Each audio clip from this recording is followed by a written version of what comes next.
Hello and welcome to another great week on the Jet Set. Coming up on today's show, we're taking you out of the house and out to St. Louis on a travel flashback.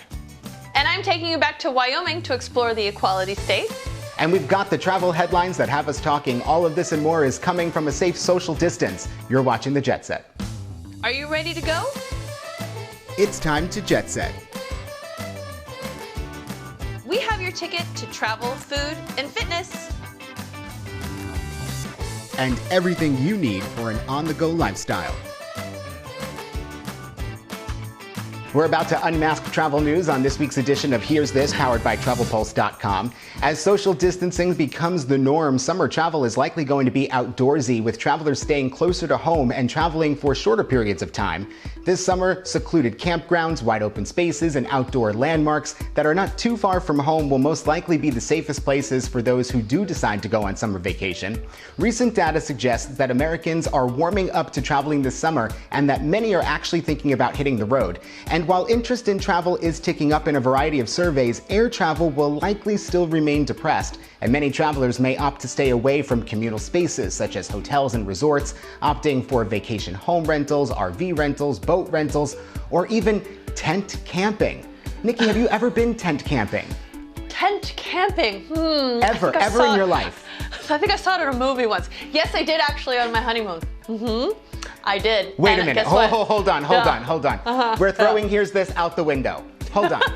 You were in a tent on your honeymoon? And I cried in the tent. You cried while in the tent? Yep. I was on the Serengeti. And this had nothing to do with your husband. It was just the fact that you were in the tent. It had nothing to do with Kenny. I just want to make sure we clarify this. No, it had nothing to do with Kenny, but I was having a rough time. It was not an easy time. But I made it, I lived, and I will be glamping from now on, I think. I've actually been camping a few times, but as a kid, and I had done it once as an adult and never again. You and I are not campers, right? We're just not. No. I like the outdoors, but the camping and putting together a tent and like that roughing it kind of thing, I just don't have that chip. If I were with Brad, and Brad were kind of like doing all the stuff, but not, yes, our producer Brad, who can just, he's like MacGyver. But he is like MacGyver. And if only you could all see him just sitting there smiling right now as we talk about him. But it's true. I mean, he loves the outdoors and all that stuff. For me, it's like, no. You and I like robes and room service. Yeah, I would like to have a shower accessible. I need to know it's there. I need to know that the people around me have access to it. Same. And when they need to go to the restroom, that there is one, so that you're not like wondering if, on this hike, you're gonna stumble on someone else's bathroom. I know, but listen, it's a whole new world out there. You could see me out at a camping site this summer. You never know. I just need to get out. I need to get out. If that happens, then we just need a full refund on 2020, because I just cannot imagine you at a campground or even trying to assemble a tent. You can't assemble a tent. Bring a camera. It'll be very entertaining. Okay, we'll be right back in 30 seconds with more of the Jet Set. Can you imagine me just trying to like put, those things that the steel things that bend and you slide them in, put the tent on? Forget it. Let's talk about Haribo Gold Bears. Aloha. I can't stop eating this orange one. The red one is more gooder to me because it tastes like berries. My bears are like doing cartwheels and backflips and stuff. And then I'm going to fly it into my mouth.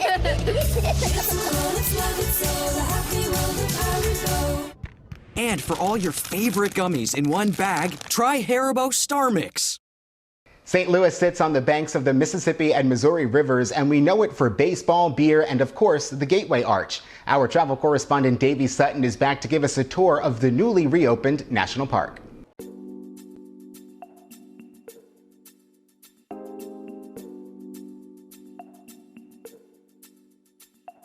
St. Louis is landmarked by, well, the Arch.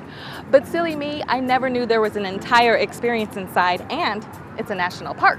Considered the gateway city, you can't pass through without seeing the iconic monument. And that's what many people do, just pass through. But with the newly reopened museum and park, it's time to reconsider this place as a destination. Original construction started in 1961 and was completed and opened in 1965. The monument was built to honor the explorations of Lewis and Clark and the westward expansion of the United States. Our new museum, which just opened this July, now features 200 years of history of the story of St. Louis. And we start in the colonial times, and we learn about the early settlers that came here, and we talk about the different people who crossed this land and the different perspectives of their stories. Trace the story through the point of view of Native Americans, explorers, and rebels, all who made America as we see it today possible.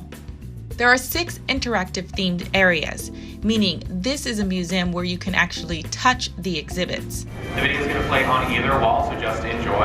And your visit wouldn't be complete without a trip to the top. Eero Saarinen was the architect who designed the arch more than 50 years ago, and his job was to create a monument to Thomas Jefferson. What he knew is that Thomas Jefferson coined the term catenary curve, which is the same shape you get when you hang a chain upside down. So if you look at our arch and imagine that, we have the same shape for the Gateway Arch. Made of 43,000 tons of concrete and steel, the monument has taken millions of visitors to the tram ride in the sky. So we've been transported 630 feet to the top, which is technically America's tallest man-made monument. With views of the Mississippi on one side and the gorgeous St. Louis skyline on the other. You can start planning your next stop around town before you even make it back down. A stop at the National Blues Museum, Missouri Botanical Gardens, or how about Forest Park and the St. Louis Zoo? So many things to do around town. And then, by the time you leave the place, you'll start seeing arches everywhere. For the Jet Set, I'm Davey Sutton. Are you looking for a destination with wide open spaces? Well, I've got it coming up right after a quick break. We'll be back in just a minute.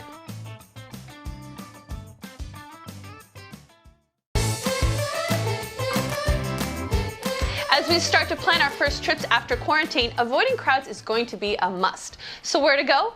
Well, Wyoming is the least populated state in the country and offers some of the most spectacular scenery around. This is Wyoming.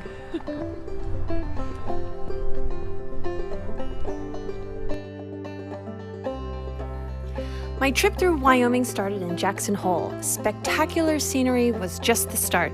From awesome experiences to culinary excellence, Wyoming has it all.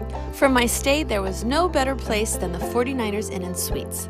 This female-owned and operated property is helmed by 7-term state legislator Clarine Law, who, when not running the hotel, is a champion for female business owners and is just one of the many influential women we'd encounter on our trip. After check-in, we headed to Barker Ewing River trips to start our first adventure. Okay guys, we're about to go on a 7-mile float trip down the river. It is so beautiful here. I can't even just describe it. So let's go get on the water and see what we can see. Okay, so we're here with Nick and Nick, and we're on the Snake River. Nick, tell me a little bit about what we're gonna do today. So we're gonna float about 7 miles down the Snake River here. Sweet. Down towards the town of Wilson. Okay. It's a really cool braided river. It's all snowmelt right now, so the river's really high, a lot of fast moving water. Yeah, it's going super fast. Super fast. Yeah, it'll probably only take us about 45 minutes. Yeah, we're just gonna zip down, right? Yeah. Yeah, we'll be going really fast, especially around some of those bends in the river. Awesome. We'll be cruising. Might see some moose, some elk, maybe coyotes, all kinds of stuff. Bald eagles, osprey. So how long have you been doing this for? It's my 7th year. No way. Yeah. Really? It's my third summer here. Nice. All right, well, the two Nicks are gonna go. Let's get on the water, Nick. Let's get on the river.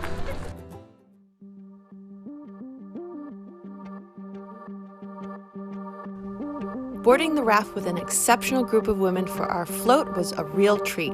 Our guide Nick skillfully piloted us down the river while sharing his knowledge of the river and its wildlife. The real treat, however, was the spectacular Wyoming scenery. Yeah, this is all snowmelt. So that's why it's all brown and dirty. The river right now is running at about like 15,000 cubic feet per second up here. So every time it's like 15,000 basketballs passing one spot on the shoreline every second. That's how they measure the volume. Riding the current, we had the chance to take in the sights, sounds, and wildlife that make Wyoming such a special place. The river itself is also ever-changing, and as you float, you can hear what sounds almost like popcorn as the river rocks move and shift across the riverbed. Floating on the river, you get a connection with nature, and I was lucky to share this experience with a group of smart and successful women who, like me, had come to find out what it is about Wyoming that attracts strong and savvy women here. That was so amazing! It was beautiful! And our guide Nick was amazing. So when you guys come back out to Barker Ewing Whitewater and ask for Nick, he's great.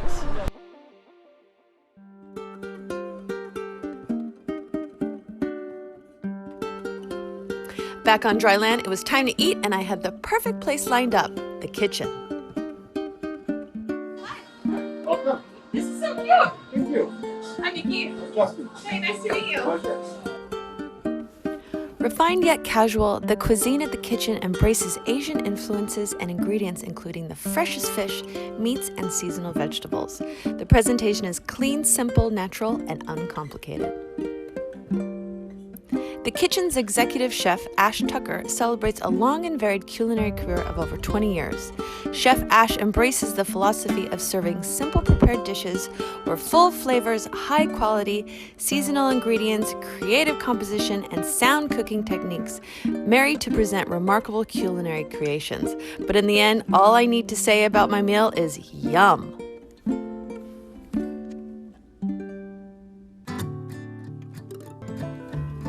Starting the day with breakfast at the Middle Fork Cafe, eating amazing food and feasting on great conversation with more fantastic and inspiring Wyoming women was simply wonderful.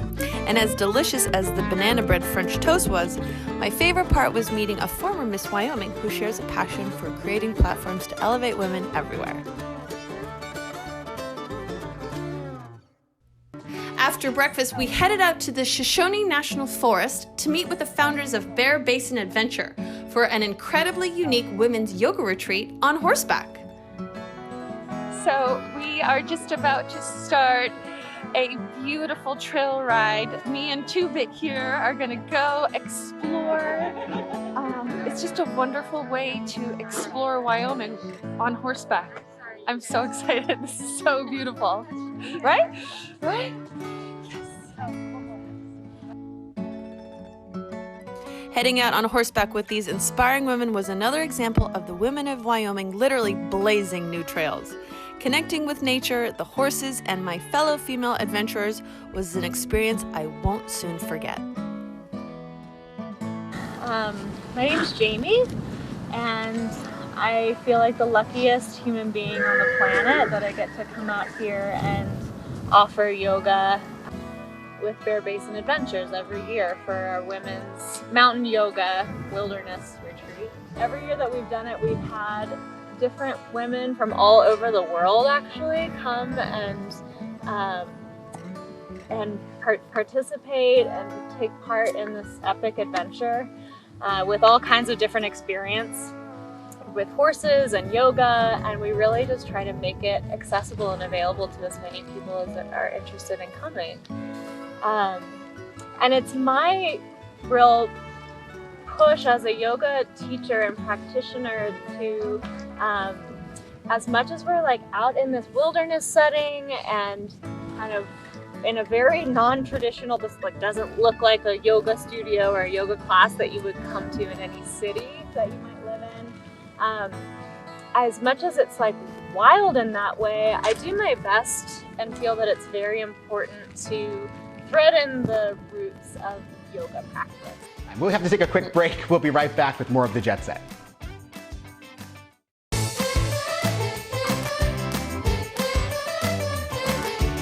Welcome back to the Jet Set. We're going to check in with our travel correspondent, Mark Edwards, who spoke with Paul Domjan. For the 6 months before coronavirus, Paul escaped to London with his wife and 2 young boys to fulfill a lifelong dream of exploring Africa for 6 months. Take a look.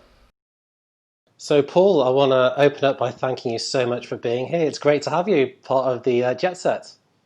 It's a pleasure. I'm really looking forward to sharing some thoughts and experiences with you folks. Now, you're a friend of mine, first of all, and the journey you've been on has been really, really interesting, because prior to this crisis, you decided to take your wife, my friend Laura, away, and your 2 boys, your 2 children, for an amazing once-in-a-lifetime excursion around Africa. And we should say right now you're an economist, right, or you're a strategy consultant. And then you've come back and you've written about travel from the ground up based upon your experiences. So there's 2 bits to this conversation: the personal, the travel, and also your view as a strategy consultant in terms of the future of travel. So this is going to be exciting. So first of all, can you just talk us through the decision you made a while back to stop work and go essentially backpacking at the age of, we'll come on to it, around Africa with your wife and kids? Yeah, absolutely. We unexpectedly had an opportunity to go. So with literally only a couple of weeks of notice, we got all our stuff together, bought our plane tickets, and flew to Cape Town, planning to start traveling north overland and seeing what the journey was like. And I mean, maybe, I think a lot of people, a lot of families dream of doing this kind of thing, you know, just actually upping sticks and going. It feels like a brave decision. Were you really happy about it looking back? Tremendously happy about it. You know, we set out thinking it would be a 3-month adventure. We'd pack a lot of things in, almost like a super holiday. And it really turned out to be travel and backpacking as opposed to a holiday, which I think is very different. You know, our kids are 8 and 10. They carried our own bags, and we kept going and going. We extended 3 months to 4 months to 5.5 months to 6.5 months, and ultimately traveled all the way overland from Cape Town to Kigali. So give us a breakdown of the places you went to and what you got from it, both you individually, but the whole family and your 2 young boys. Yeah, so it's an incredible experience. You know, especially because without really an itinerary, we arrived in Cape Town. We thought we'd fly to Zambia. We realized that was expensive. We rented a car. We drove 7,500 kilometers across Namibia, saw amazing wildlife and amazing natural beauty. Ended up in Malawi. Loved Malawi and extended our visa there, put the kids into school so we could all recharge our batteries. You know, every step was a bit different, and then you plan the next step. My youngest son got unfortunately bitten by an insect and ended up in hospital in Tanzania. So we spent a week living a very urban life in a luxury apartment in Dar while he went to the hospital and had surgery. And every piece of it was tremendously exciting because it wasn't as though we arrived in Cape Town with an itinerary. We all had to draw on our own emotional resources and decide what to do next. And just what, I mean, in terms of your boys, you said there's 8 and, well, I know they're 8 and 10, Rafi and Zai. What are their experience? What do they say about it? Or even as a parent, what can you notice about them having had this unique opportunity? So, you know, we didn't have long to plan about this, so we didn't read any books about it, but I did manage to get on the phone with one family who had actually spent a year traveling all the way around the world with their kids at a similar age.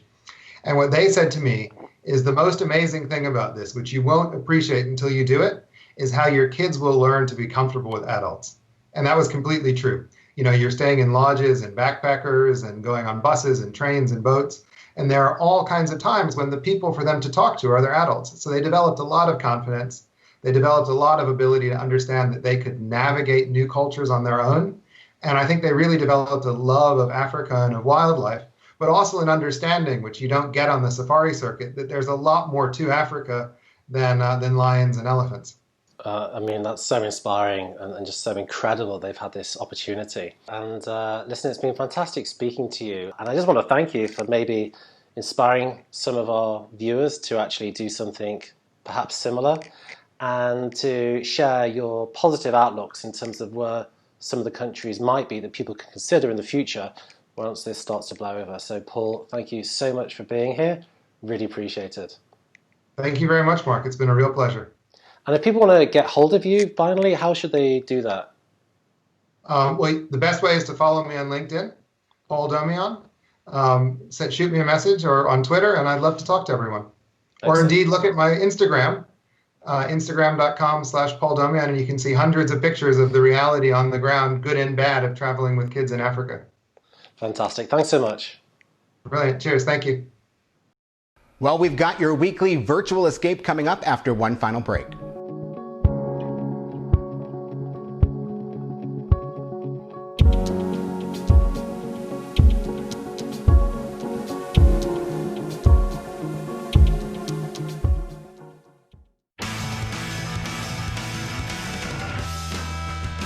It's time again for Travel Inspiration on the Go, where this week we're sending you around the world to visit some of the biggest landmarks in the world. Go visit the Louvre. The Louvre is the world's largest art museum and historic monument in Paris. A central landmark of the city, it's located right on the bank of the Seine, and now you can explore the iconic museum virtually. Go see Chichen Itza. Chichen Itza is a complex of Mayan ruins on Mexico's Yucatan Peninsula. A massive stepped pyramid known as El Castillo dominates the ancient city, which has thrived from around 600 AD to the 1200s. Graphic stone carvings survive at structures like the Ball Court, Temple of the Warriors, and the Wall of Skulls. Nightly sound and light shows illuminate the building's sophisticated geometry. And you can also go walk the Great Wall of China. As China's most famous attraction, the Great Wall of China is an essential stop. Commonly considered a wonder of the world, the Great Wall boasts a history of over 2,000 years and stretches more than 3,000 miles across several provinces of northern China, making it one of the most impressive ancient structures on the planet. Nikki, I haven't been to any of those. Listen, I would love to go to all of these, but that's all for this week. Be safe and keep up with us between episodes on our social media at The Judgment TV. Bye. I really want to go with you to one of these places, Nikki. Bye, everyone. I just want to see you build that tent, however you were doing that.